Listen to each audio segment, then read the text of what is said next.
اعوذ باللہ من الشیطان الرجیم بسم اللہ الرحمن الرحیم۔ کیا ہوگا؟ ماں بیچاری کی ساری زندگی پردے ڈالتے بیت گئی۔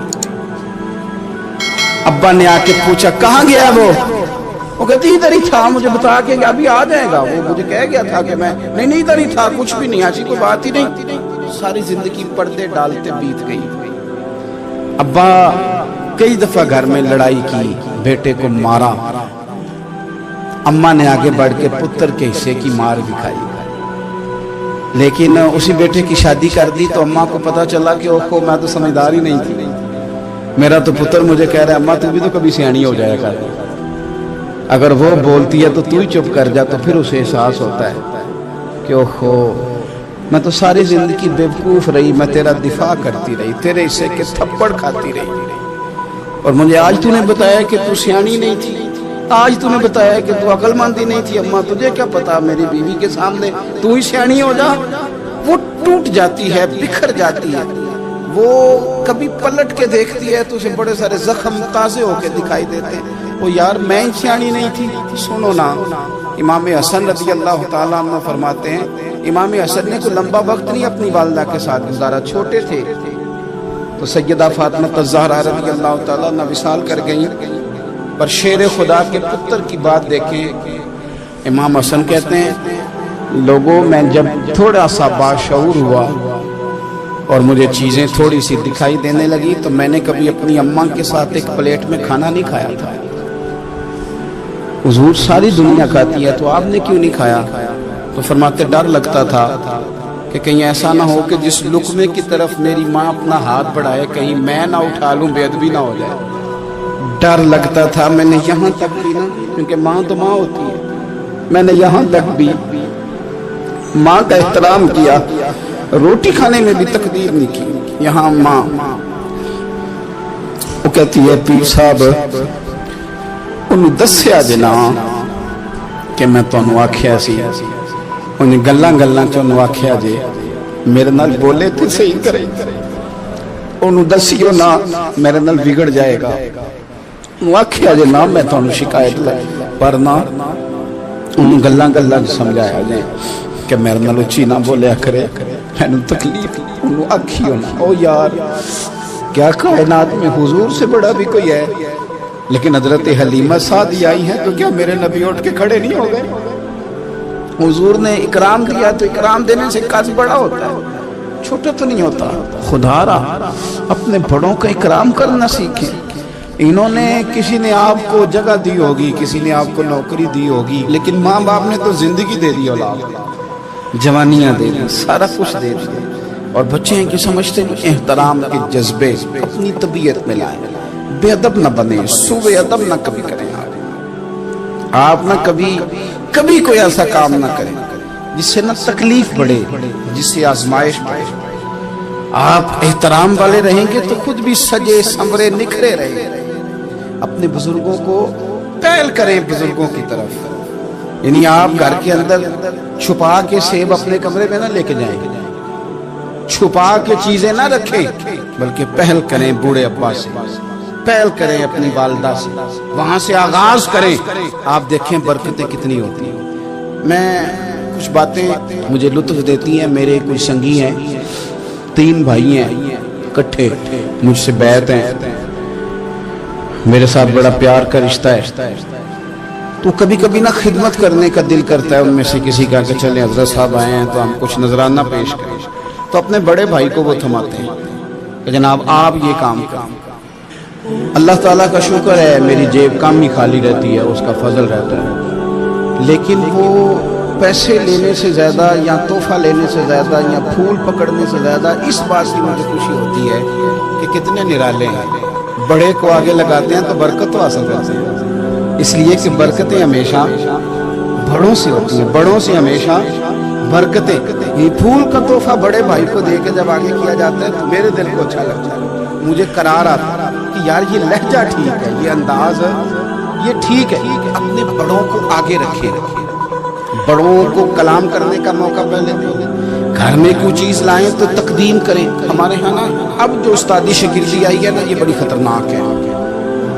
ہمارے ایک قاری صاحب تھے، ایک مدرسے میں پڑھاتے تھے، بڑا مارا کرتے تھے، اور میں انہیں مذاق بھی کرتا تھا، کبھی کبھی عذرائے محبت مزاح کرتا تھا۔ میں ان سے کہتا تھا قاری صاحب آپ شاید مار کھا کے پڑھیں اس لیے بچوں سے بدلہ لیتا ہے۔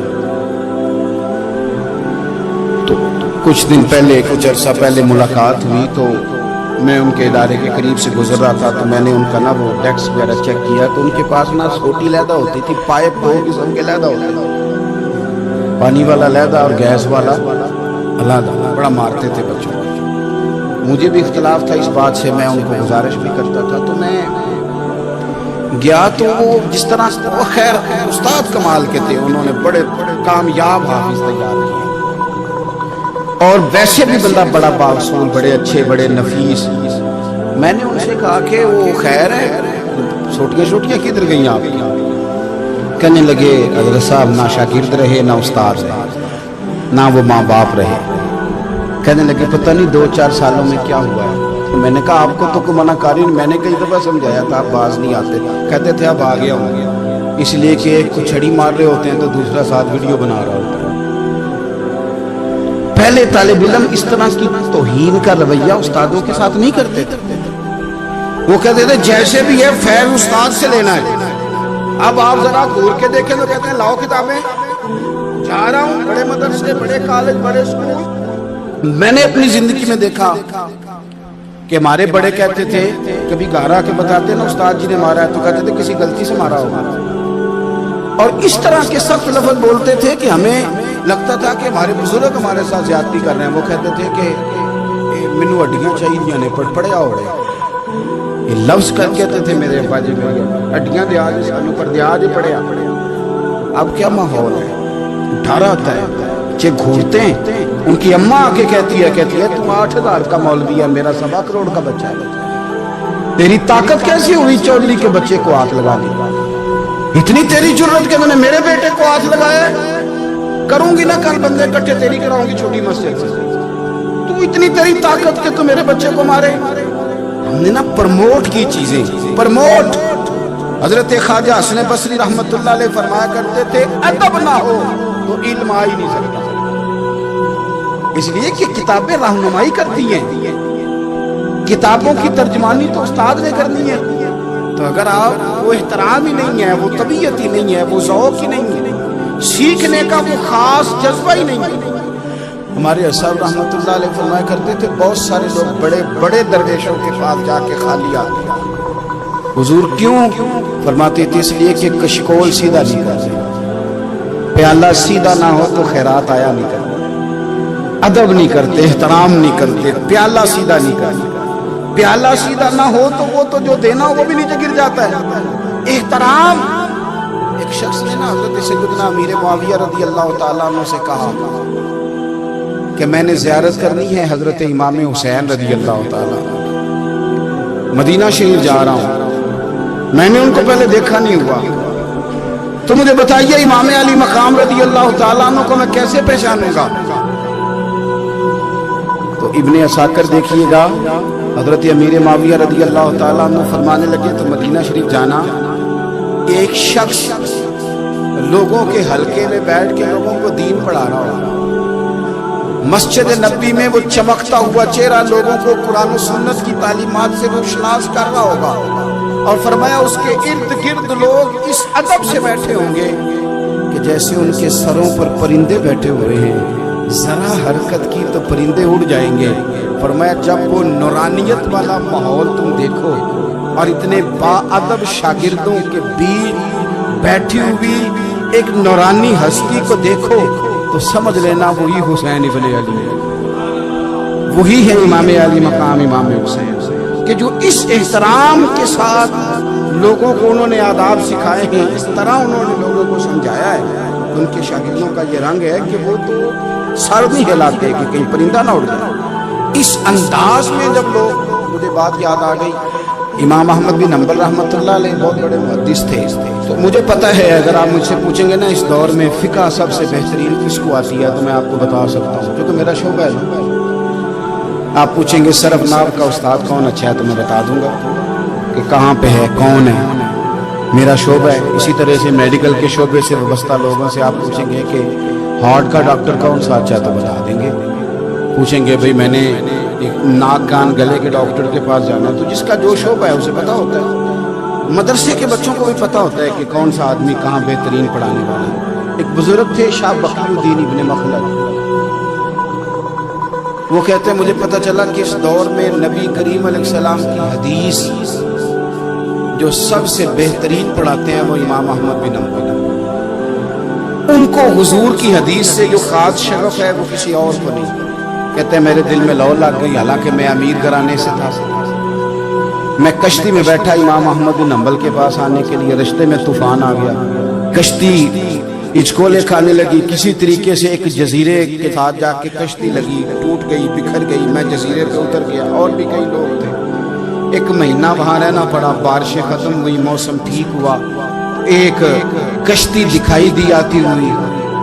فرماتے ہیں کہ وہ اس کشتی میں بیٹھا, دوبارہ بغداد گیا. مجھے سفر طے کرتے 2.5 مہینے گزر گئے. وہ جزیرے پہ مہینہ پتے کھا کے بھی گزارا کرنا پڑا. نکلا تھا علم حاصل کرنے. جب بغداد شریف پہنچا, لوگوں سے پوچھا امام احمد بن حنبل کا مدرسہ کہاں؟ انہوں نے کہا وہ مدرسہ تو بند ہو گیا, وقت کا بادشاہ مخالف ہو گیا, مسجد مدرسہ سیل کر دیا. امام صاحب کہاں ہیں؟ کہا گھر کے اندر قید ہیں. ان کے گھر کو سب جیل بنا دیا, چاروں جانب پولیس کھڑی ہے, اور ویسے بھی بغداد میں کرفیو, ہر چوک چوراہے میں پولیس والے کھڑے. شاہ بقی الدین کہتے ہیں اتنا کچھ سننے کے باوجود بھی میرا جذبہ ٹھنڈا نہیں ہوا. وہ مہینے میں سفر کی صحبتیں, گو سنا تھا کہ آستانہ یار دور ہے, پر ہم نے بھی ٹھان لی تھی کہ جانا. وہ سنا تھا کہ آستانہ یار دور ہے, پر ہم نے یہ ٹھان لی تھی کہ جانا ضرور ہے. کہتے پہنچ گئے. اب پتا چلا کہ کرفیو ہے, سڑکوں پہ پولیس کھڑی ہے, گلیوں میں چوکوں چوراہوں میں پہرے ہیں. امام صاحب تک تو جا کوئی نہیں سکتا. کہتے میں نے ایک شخص کی منت کی, میں نے کہا کسی طریقے گاڑی بتا. کہنے لگا میں اشارہ بھی نہیں کر سکتا, سخت حالات ہے. وہ کوئی طریقہ. میں نے جب زیادہ تڑپ کے کہا تو وہ شخص کہنے لگا میں ان کے گھر کے قریب تجھے لے جاؤں گا, گزرتے وقت صرف آنکھ کا اشارہ کروں گا. کہتے میں نے کہا یہ بھی ٹھیک ہے. ان کے گھر کے تیری تلاش میں پھرے نا ہم, جنگل پہاڑ اور دشت. ان کے دروازے کے قریب اس نے اشارہ کیا. شاہ بقی الدین کہتے ہیں کہ میں گھر دے کے آ گیا واپس.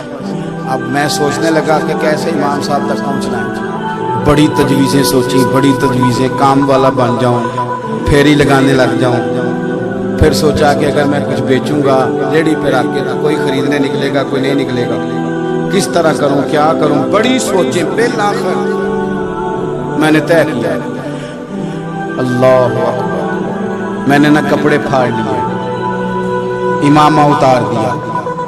فرماتے ہیں کہ ایک پیالہ مٹی کا خرید کے گلے میں رسی سے باندھ دیا, اور امام احمد بن حنبل کی 3 گلیوں پیچھے میں نے دروازہ دروازہ صدا لگانی شروع کی, فقیر ہوں, اللہ کے نام پہ لینے آیا ہوں. کہتے ایک ایک دینار مانگتے مانگتے مانگتے مانگتے آزم یار منون دکھاتا رسا کی بیس بٹائے. کہتے ہیں مانگتے مانگتے نا میں امام احمد بن حنبل کے دروازے تک آیا. امیر گھر کا بچہ تھا, بڑے پیسے جیب میں ہوتے تھے. امام کے دروازے پہ صدا لگائی, کوئی ہے اللہ کے نام پہ دینے والا؟ کہتے ہیں وہ نور بھرا دروازہ کھلا. ایک گورے مکھڑے والا, سفید داڑھی والا, سونے امامے والا, چمکدار آنکھیں, نورانی شباہت. کہتے امام احمد بن حنبل باہر آئے, اور جیسے یہ دینار میرے پیالے میں ڈالنے لگے تو میں نے ہاتھ چوم کے کہا سونیا تیرے قربان جاؤں, میں دینار لینے نہیں آیا, محمد عربی کی حدیثیں سننے آیا. کہتے امام کی بھی آنکھیں کھل گئی. کہنے لگے اس حال میں آزم یار منون دی خاطر سانکی کی بیس بٹائے. کہا حضور کیا کرتا, یہی ایک طریقہ رہ گیا تھا, میں تو کہاں سے چلا ہوں, کہاں پہنچا ہوں, کیا کروں. امام صاحب فرمانے لگے پھر میں بھی بڑے دنوں سے پریشان تھا, کوئی سیکھنے والا نہیں مل رہا, تو مل گیا. کہنے لگا حضور میں روز آ جاؤں فقیر بن گیا, آپ جتنا چاہیں 2 4 5 منٹ میں مجھے حدیثیں سنا دیں, میں اگلے دن یاد کر آیا کروں. کہتے 2 سال لگ گئے. شاگرد کہاں ملیں گے ایسے, کہاں مرید ملیں گے, گزر گیا دور. کہتے ہیں کہ میں نہ ہر روز فقیر بن کے جاتا، 3 گلیاں پیچھے مانگنا شروع کرتا، کچھ حق نہ کرے، 2 سال دروازے پہ جاتا، آگے پیالہ کرتا، امام 1 دینار ڈالتے اور مصطفیٰ کی حدیثیں سناتے۔ کہتے ہیں حالات بدل گئے، 2 سال کے بعد حکومت بدل گئی، امام کا مدرسہ بحال ہو گیا، رش ہو گیا، بادشاہ بڑا عقیدت مند تھا جو نیا آیا، اس نے بڑا کر کے ادارہ بنا کے دیا، جس دن میں گیا تو رش لگا ہوا تھا۔ کہتے ہیں حالات بدلے تو ہم نے بھی کپڑے بدلے، ہم نے بھی دوبارہ سے دستار باندھی، اور کہتے ہیں بڑے لوگ بیٹھے ہوئے تھے، میں جب داخل ہوا نا تو امام اٹھ کے کھڑے ہوئے، آپ فرمانے لگے پتر ادھر آ، تو آگے آ کے بیٹھ، لوگ دین سیکھنے آتے ہیں، تو فقیر بن کے مانگنے آیا، اور میں بھی باقیوں کو پڑھایا کرتا تھا، تجھے میں دیا کرتا تھا، اور اب باقی پڑھا کریں گے، تجھے دیا جائے گا، اور آج تجھے سینے سے نکال کے دیا کروں گا۔ زمانے بدل گئے، حالات بدل گئے، وہ شخص چلا گیا، کون حکمران تھا کون نہیں تھا، لیکن استاد شاگرد کے ادب کی داستان قیامت تک باقی رہے۔ یہ قیامت جب طبیعتوں میں احترام ہوتا ہے، جب ادب ہوتا ہے، آپ کو پتہ ہے نبی پاک صلی اللہ علیہ وسلم کو یہ ادب کتنا پیارا ہے، نبی پاک علیہ السلام اس احترام کے جذبے کو کتنا پسند کرتے ہیں، اللہ کے پیارے رسول صلی اللہ تعالیٰ علیہ وسلم اس جذبہ احترام سے کتنے راضی ہوتے ہیں، حضور کس قدر زیادہ چاہتے ہیں کہ میری امت ادب والی بنے۔ نبی پاک علیہ السلام ادب والے لوگوں کے بارے میں اتنے راضی ہیں، اتنے راضی ہیں، اتنے خوش ہیں، حضور اتنا نوازتے ہیں۔ میں نے یہ حدیث پڑھی تو یوں لگا کہ جیسے روح وجد کرنے لگی ہے۔ بہقی میں امام بہقی نے لکھی ہے، اللہ کے پیارے رسول علیہ السلام فرماتے ہیں جو چھوٹے پر شفقت کرے اور بڑے کا احترام کرے، اللہ اسے جنت میں میری سنگت عطا فرمائے گا۔ یہ میرے قرب کا ذریعہ ہے، یہ چیز میرا قرب ملے گا، شرط یہ ہے کہ ادب والے بن گئے، احترام والے بن گئے، کبھی بھی سوء ادب نہ کریں، کبھی کسی مقام پر بے ادبی نہ کریں، آپ اپنا ذائقہ کبھی تبدیل نہ کریں۔ امام احمد بن حنبل کی جگہ وضو کر رہے تھے، ایک شخص کہتا ہے میں نے ساری زندگی گناہوں میں گزار دی تھی، تو امام صاحب نا وضو کر رہے تھے جھیل پر بیٹھ کے، تو جھیل اس طرح ہوتی ہے، پہاڑ ہیں، اوپر کو پانی نیچے آ رہا ہے، تو کہتے ہیں امام صاحب نیچے بیٹھ کے وضو کر رہے تھے، تو میں اوپر بیٹھ کے نا وضو کر رہا تھا یا پانی پی رہا تھا، تو میں نے دیکھا کتنے بڑے امام نیچے ہیں، کہتے میں نا میرے دل میں